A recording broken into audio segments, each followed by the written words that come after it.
இன்னைக்கு உங்கள் பக்கத்தில் இருக்கிற உண்மை எது அப்படிங்கிறது தெரிஞ்சு அந்த வாழ்க்கை எது உண்மை, யார் உண்மை? கொண்டாட்டி தான் உண்மையானவர். 5 வருஷமாக மனைவி போராடி இருக்கிறாங்க, 5 வருஷமாக இந்த வாழ்க்கையை விட்டுட்டு வர்றதுக்கு அவருக்கு பிடிக்கல. அதாவது எப்படின்னா, ஒரு உண்மை அப்படின்னும் போது அந்த உண்மை கசக்கத்தான் செய்யும். உண்மை கசக்கத்தான் செய்யும். உண்மை கசக்குதுங்கிறதுக்காண்டி பார்த்தீங்கன்னா, அந்த உண்மையை விட்டு நீங்கள் விலகி போய் ஒரு பொய்யோடு நீங்கள் கலந்தீங்கன்னா, பொய் இனிக்கத்தான் செய்யும், பொய் சுவைக்கத்தான் செய்யும். அது ஒரு காலகட்டத்துக்கு அப்புறம் இன்னைக்கு வாழ்க்கை இப்படி இருக்குது, நாளைக்கு வாழ்க்கை மாறும். நாளைக்கு காலங்கள் உருள வாழ்க்கை மாற மாற பார்த்தீங்கன்னா எல்லாமே மாறும். அன்னைக்கு நீங்கள் ஒரு காலகட்டத்துக்கு அப்புறம் நம்ம நம்மளுடைய உண்மையான மனைவியை, நம்மளுடைய உண்மையான குழந்தைய, பிள்ளைங்களை எல்லாத்தையும் இழந்துட்டுமே, அப்பா அம்மாவை இழந்துட்டுமே, எல்லாருமே இழந்துட்டுமே அப்படின்னு நீங்கள் யோசிச்சு பார்க்குற ஒரு காலகட்டங்கள் வரலாம்.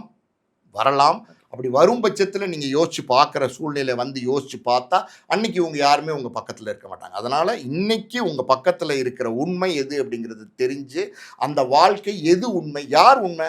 பொண்டாட்டி தான் உண்மையானவர், குழந்தைங்க தான் உண்மையானவர். உங்களுக்கு ஒரு சின்ன ஒரு காயம் பட்டால் உங்கள் பையன் துடிப்பான், உங்கள் பொண்ணு துடிப்பாங்க, உங்கள் மனைவி துடிப்பாங்க, உங்கள் அம்மா அப்பா துடிப்பாங்க. இவங்களுக்கு அப்புறம் தான் மற்றவங்கள்லாம். அப்படி இருக்கும்போது இந்த உறவுகள் உண்மையான உறவுகள் அப்படிங்கிறத தெரிஞ்சுக்கிட்டு சரி பண்ணிக்கிட்டா, நல்லா கேட்டுக்குங்க, சரி பண்ணிக்கிட்டா வாழ்க்கை சுவையாக இருக்கும். சரி பண்ணிக்கல அப்படின்னா என்னைக்காவது ஒரு நாள் யோசிக்கும் போது அன்னைக்கு உங்களுடைய வாழ்க்கை தனிமையாக இருக்கும்.